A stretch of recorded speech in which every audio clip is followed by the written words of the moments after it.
রমজানের ওই রোজার শেষে এলো খুশির ঈদ। তুই আপনাকে আজ বিলিয়ে দেশ আসমানি তাজ। আসসালামু আলাইকুম, ঈদ মোবারক। MK কুকিং হাউসের পক্ষ থেকে সবাইকে ঈদের শুভেচ্ছা। কেমন আছো সবাই? আশা করি সবাই খুব ভালো আছো। আজ আমি তোমাদের সাথে শেয়ার করব ভীষণ মজার একটা সেমাইয়ের আইটেম। এটা হচ্ছে লাচ্চা সেমাই, হচ্ছে একটু শাহি নবাবি স্টাইলে আমি তৈরি করব। লাচ্চা অনেকেই অনেক ধরনের করে তৈরি করে, তো আজকে আমি এটা একটু ব্যতিক্রম করে তৈরি করব। তো চলো দেখে নিই এটা কিভাবে তৈরি করছি।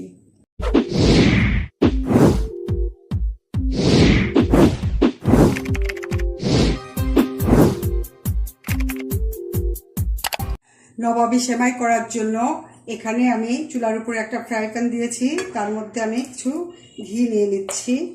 এই ঘিগুলো গলে গেলে তারপরে আমি এটার মধ্যে বাদাম ভেজে নেব। ঘিগুলো গলে গিয়েছে, এখন এটার মধ্যে আমি, এটা একটু হালকা গরম হয়েছে, এটার মধ্যে আমি এখন তেজপাতা, দারচিনি আর এলাচ দিলাম। এরপরে আমি এটার মধ্যে দিব কিছু বাদাম আর কিশমিশ, এগুলো আমি ভেজে নিব।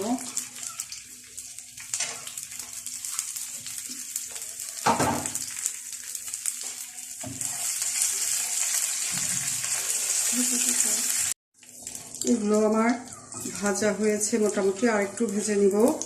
ভেজে এটা আমি তুলে নিব।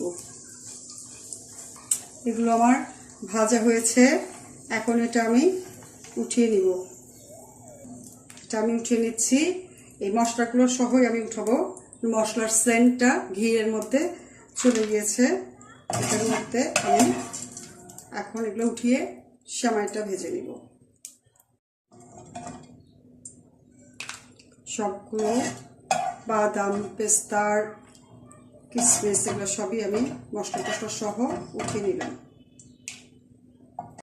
এখন আমি এই ঘিয়ের মধ্যেই কিছু 1 প্যাকেট লাচ্চা সেমাই দিয়ে নিচ্ছি। এই লাচ্চা সেমাইটা আমি পুরো প্যাকেটটাই দিব। 1 প্যাকেট সেমাইয়ের মধ্যে আমি হাফ কাপ চিনি দিয়ে নিচ্ছি। এটা তোমাদের পছন্দ মতো মিষ্টি দিয়ে নিও। দিচ্ছি 1 টেবিল চামচ গুঁড়ো দুধ। এখন আমি এটা খুব ভালো করে মিক্সড করে ভেজে নিব। এটা আমি ভালো করে ভেজে নিচ্ছি। চিনিটা এটার সাথে মিক্সড হচ্ছে, কিন্তু চিনির থেকে খুব বেশি পানি বের হবে না, হালকা একটু পানি বের হয়ে দুধ আর সেমাইয়ের সাথে সুন্দরভাবে মিক্সড হয়ে যাবে। এটার মধ্যে আমি আরও 1 টেবিল চামচ চিনি দিয়ে নিচ্ছি। আমার কাছে একটু মিষ্টি বেশি হলে ভালো লাগে। আবার আমি ভালোভাবে এটা মিক্সড করে ভেজে নিচ্ছি।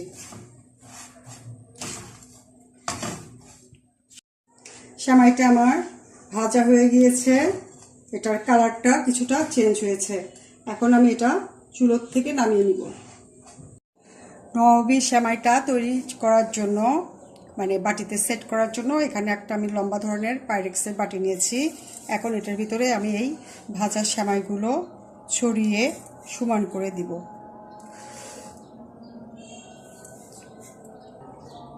বাটির ভিতরে আমি সেমাইগুলো সবগুলো ঢেলে দেইনি, কিছুটা রেখে দিয়েছি। আর এটা এখন আমি খুব ভালোভাবে এটা সমান করে সেট করে রাখছি। নবাবি সেমাইটা আমি বাটিতে সেট করে দিয়েছি। এখন আমি এটার উপরে যে ক্রিমটা দিব সেটা তৈরি করব। নবাবি সেমাই বানানোর জন্য এখানে আমি চুলার উপরে 1 লিটার দুধ জাল দিয়ে ঘন করে নিয়েছি।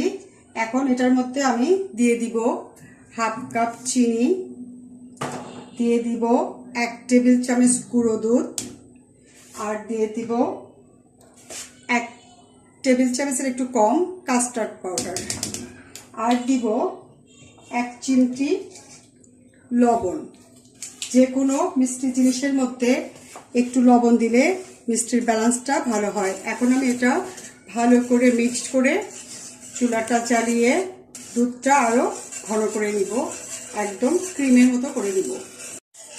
কাস্টার্ড পাউডার, চিনি, লবণ আর গুঁড়া দুধ দিয়ে ভালো করে মিক্সড করে নিয়েছি। এখন আমি চুলার জালটা একটু বাড়িয়ে দিব আর এটা ঘন ঘন নাড়তে থাকবো, নইলে এটা তলানিতে লেগে যাবে। দুধটা অলরেডি বলকাচ্ছে, এটা আস্তে আস্তে ঘন হচ্ছে। আমি কন্টিনিউ এটা নেড়ে নেড়ে আরও কিছুক্ষণ জাল দিয়ে আরও ঘন করব।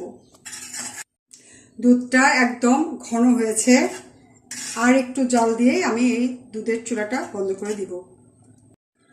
দুধের ক্রিমটা একদম ঘন হয়েছে এবং দুধের কালারটাও চেঞ্জ হয়েছে, কারণ কাস্টার্ড পাউডারটার কালারটা হলুদ, এটা ভ্যানিলা ফ্লেভারের।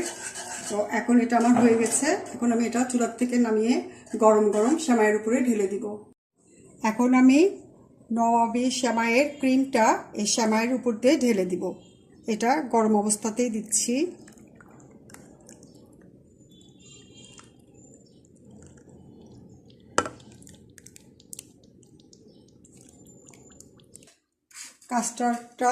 কাস্টার্ডের ক্রিমটা ঢেলে দিয়েছি।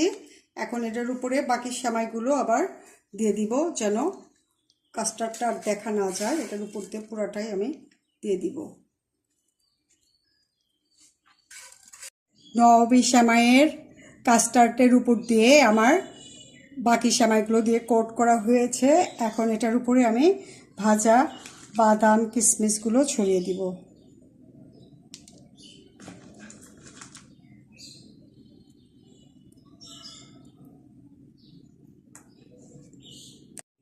এই যে বন্ধুরা, নবাবী সেমাইটা আমি একদম ঠান্ডা করে তারপরে ফ্রিজ থেকে বের করে এনেছি। দেখো, দেখতে কত সুন্দর দেখাচ্ছে। এখন এটা আমি তোমাদেরকে কেটে দেখাচ্ছি, যেটার ভিতরে কেমন একটা লেয়ার হয়েছে। এটা একদম নিচ থেকে উঠাতে হবে। এই যে দেখো, ভিতরে কেমন একটা লেয়ার হয়েছে। এটা হচ্ছে তোমার ওই দুধের ক্রিমটার লেয়ার। তো এটার ভিতরে আমি একটু জাফরান কালার দিয়েছিলাম, সেজন্য এটা একটু ইয়েলোইস্ট হয়েছে। তোমরা এটা স্কিপ করতে পারো। আর এটা খেতে অসম্ভব মজা। দেখো, দেখতে কত সুন্দর দেখাচ্ছে। এটা আমি বাটিতে তুলে দিচ্ছি। এই যে দেখো, বাটিতে তুলে দিয়েছি, দেখতে কি সুন্দর দেখাচ্ছে। আর এটা খেতেও অসম্ভব মজা। তো এটা তোমরা অবশ্যই বানিয়ে খেও আর এই ঈদটা ভালোভাবে উদযাপন করো। আর যদি ভালো লাগে প্লিজ আমাকে লাইক দিও, বন্ধুদের সাথে বেশি বেশি শেয়ার করো, কমেন্ট করো। আর সবাই খুব খুব ভালো থেকো। সবাইকে ঈদের শুভেচ্ছা রইল। সবাই ভালো থেকো। Thank you.